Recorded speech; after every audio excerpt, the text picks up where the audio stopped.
Oke, selamat siang Najwa Putri. Ya, selamat siang juga. Apa kabarnya hari ini? Ya, alhamdulillah baik. Tadi kesini sama siapa? Tadi kebetulan sendirian aja, soalnya kan orang tua lagi kerja. Oke. Namanya Najwa Putri ya? Ya, Biasanya panggilannya siapa kalau di rumah kalau nggak temannya? biasanya dipanggil Najwa. Oh, Najwa ya. Oke. Jadi di sini Najwa mempunyai keresahan apa atau keluh kesah apa ini? Jadi saya ceritanya ini tuh mau menjalani kuliah. Mm-mm. Nah, jadi saya kan bakal ngelewatin masa beradaptasi lagi atau mau masuki lingkungan baru. Iya. Nah, jadi saya di sini tuh masih agak sedikit takut gitu tuh dalam bersosialisasi, berteman gitu tuh. Karena dulu saya ini tuh pernah punya trauma saya itu dulu punya trauma, pernah dibully saat SMP. Oh, jadi di sini tuh keresahannya itu kayak takut lagi ya bersosialisasi karena takut dibully ya. Takut dibully lagi karena kayak teringat gitu tuh. Oh iya. Terus pengalaman selama pembulian di SMA? SMP. Oh, SMP ini seperti apa? Kalau dari bentuk pembuliannya itu seperti kayak dikucilkan dari teman-teman sekamar, terus juga disindir juga sama dijauhi. Oh, iya. Kalau boleh tahu ini awal mula pembulian atau dikucilkan ini karena apa ya? Nah, jadi ceritanya ini sebenarnya salah paham dari teman-teman saya. Jadi dulu saya ini tuh kan saya notabene-nya sebagai anak rantau yang mondok gitu kan. Jadi saya jauh dari orang tua, keluarga. Jadi saya di perantauan ini memang tidak punya siapa-siapa lagi. Nah, jadi saya ini tuh ceritanya kan anak rantau, jadi uangnya mungkin bisa dibilang masih mikir dua kali lah dalam mengeluarkan uang gitu kan. Ada limitnya ya? Ya, ada limitnya. Nah, jadi di situ tuh saya ceritanya teman saya ini tuh ada kehilangan uang setunai 100.000. Nah, di situ sudah pernah ada pengumuman nih di kamar saya, sudah diomongin dengan baik-baik, ditanya siapa yang ngambil gitu kan. Nah, jadi di situ saya nggak tahu apa-apa di sini karena saya taunya cuma hilang aja, saya nggak tahu ceritanya gimana. Karena saya emang juga jarang di kamar. Karena saya lebih suka sama teman saya yang di sebelah kamar saya. Kamar lain ya? Iya, kamar lain. Nah, jadi di sini tuh mulai dari malam itu tuh saya kan sudah sebelumnya kakak kelas saya ini udah bilang kalau kalian sudah kayak pernah nggak sengaja atau ada keterkaitan dengan uang gitu di kamar, tolong bilang ke saya katanya gitu. Jadi saya kan dulu waktu dari beberapa hari sebelumnya kehilangan itu, saya sempat ngambil uang di depan kasur. Nah, saya kira punya saya karena uang saya 10.000 hilang. Nah, jadi saya ambil, saya pakai. Saya lupa juga kan gimana karena kegiatan di pondok tuh termasuk yang juga banyak gitu tuh. Jadi kayak masih anak baru, jadi masih kurang fokus. Jadi pas saya besoknya itu saya lihat di tas, itu uangnya sudah ada. Ternyata saya salah ngambil, saya sadar di situ. Baru saya kembaliin lagi uang 10.000-nya di situ, diletakkan lagi depan situ. Setelah itu saya udah gak tahu lagi. Nah, pas akhirnya saya jujurkan di situ. Saya jujur bilang ke kakak kelas saya ini. Saya bilang sebelumnya kan kalau dihimbau kasih surat gitu kan, biar kayak gak ketahuan gitu tuh. Jadi akhirnya saya kasih surat nih diam-diam, karena kan emang disuruh kasihnya diam-diam juga. Karena mungkin kakak kelasnya tahu kan kalau kita masih punya malu gitu tuh. Akhirnya saya kasih. Nah, kebetulan teman saya di situ ada yang sakit, ngelihat kalau saya ngasih surat. Nah, jadi teman saya ini tuh berasumsi kalau saya yang ngambil uang teman saya. Nah, dari situ saya itu udah mulai merasa nggak enak, sudah kayak udah merasa diomongin di situ kan, sudah merasa diomongin. Tapi saya mungkin saya ngerasa aja, tapi kan saya nggak pernah ngerasa ngambil uangnya teman saya. Jadi di situ saya kayak masih biasa aja, kayak menjalani, tapi kayak masih ada berat hati gitu, kayak merasa kayak diomongin kan. Jadi habis itu Saya dibully selama setengah semester lah, berarti selama Sekitar 3 bulanan ya, ya. selama 3 bulan.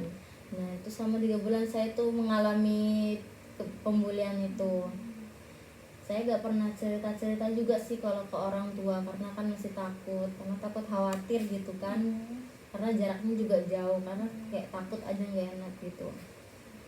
Jarak orang tua sama Anda nih beda pulau kan? Ya beda pulau. Kebetulan saya itu tuh mondoknya di Jawa, jadi emang benar-benar jauh gitu.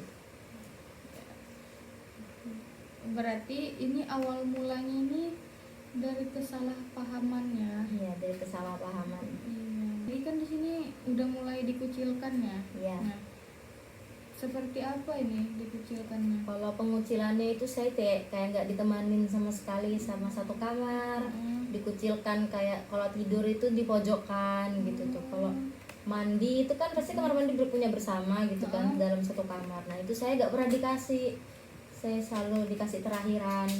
Jadi dari konsekuensi saya terakhir itu saya selalu datang telat untuk sekolah. Tapi dari guru ada yang tahu nggak kalau Najwa ini dibully gitu?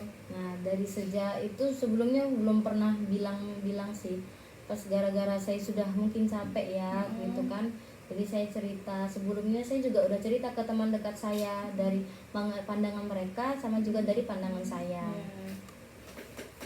Pernah dibully dalam bentuk diejek nggak? Oh pernah, kalau diejek itu pakai kata-kata gitu, kayak dibilang miskin, dibilang apa, pencuri gitu, dibilang orang nggak mampu gitu. Jadinya kayak ya siapa kan, pasti setiap manusia punya rasa sedih gitu kan. Pasti saya kayak merasa terpuruk gitu, pengen berhenti dari pondok gitu kan, karena nggak punya siapa-siapa gitu.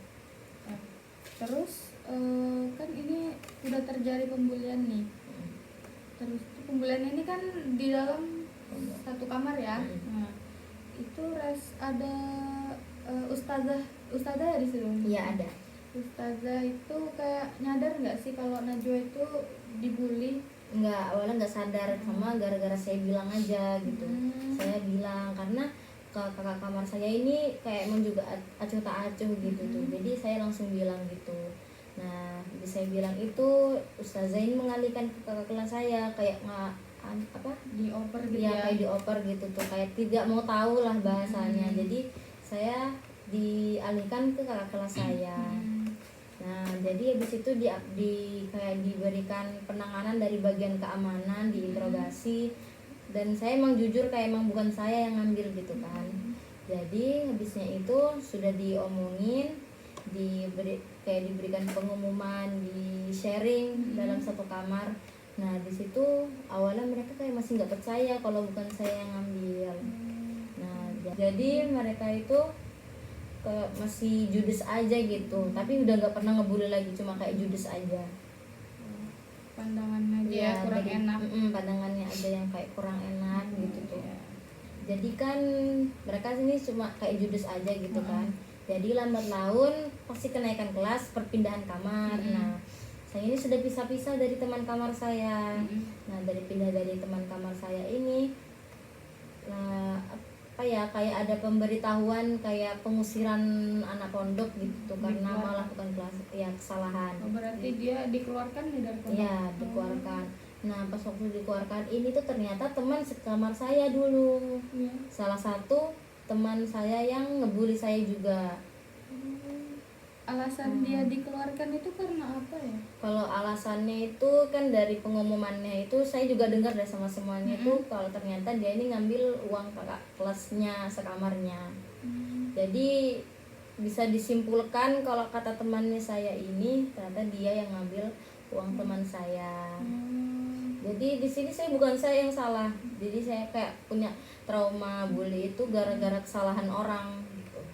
Jadi respon orang-orang sekitar mendengar kalau si anak yang dikeluarin ini ternyata dia yang ngambil uang kakak kelas ya, kakak kelas Najwa, terus ikut ngebully Najwa, itu apa responnya? Responnya mereka seperti biasa aja sih, seperti kayak pura-pura kayak nggak terjadi apa-apa aja gitu. kurun 2 tahun setahun itu baru mereka kayak baru mulai biasa saja ke saya, kayak baru nyapa gitu.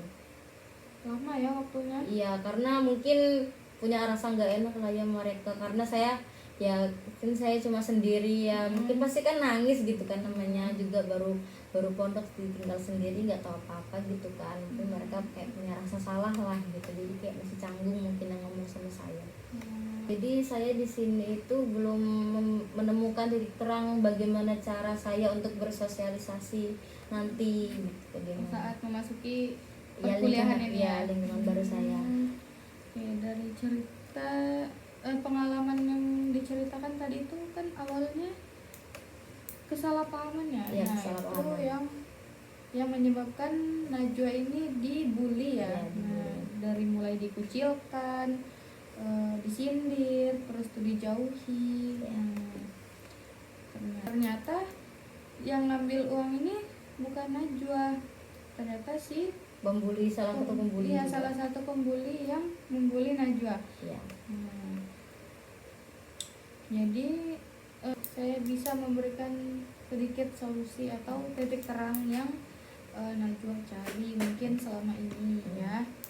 Nah, jadi yang pertama itu mungkin bisa mencari lingkungan yang bikin Najwa itu bisa diterima di lingkungan itu. Pasti di lingkungan kuliah ini kan lingkungannya pasti besar ya. Iya.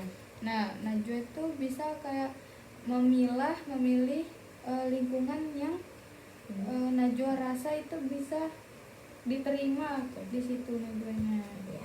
Nah, terus bisa juga sih ini untuk guru ya harusnya, atau enggak orang yang lebih dewasa dari Najwa itu kayak lebih meningkatkan kesadarannya tentang dampak negatif dari pembulian ini, karena itu tuh bisa kayak merusak mental anak tersebut. Itu kayak dia tuh kayak jadi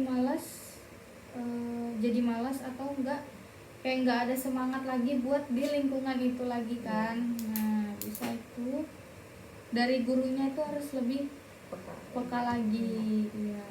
Mungkin segitu saja dulu solusi yang saya berikan di pertemuan ini. Mungkin kalau kurang bisa kita di pertemuan selanjutnya. Terima kasih sudah memberikan saya solusi dari permasalahan sebelumnya saya yang sudah bisa jadikan saya trauma masa lalu ya. Mungkin dari pertemuan ini kedepannya Najwa bisa lebih berani lagi untuk bersosialisasi tanpa takut pembulian ini, dan semoga di lingkungan kita ini sudah bisa mengatasi pembulian ini lagi, karena pembulian ini memang terjadi di lingkungan di mana-mana ya. Iya. Kan ya sudah ya. Sekian pertemuan hari ini, semoga bisa ada diambil hikmahnya ya. Terima kasih. Iya, sama-sama.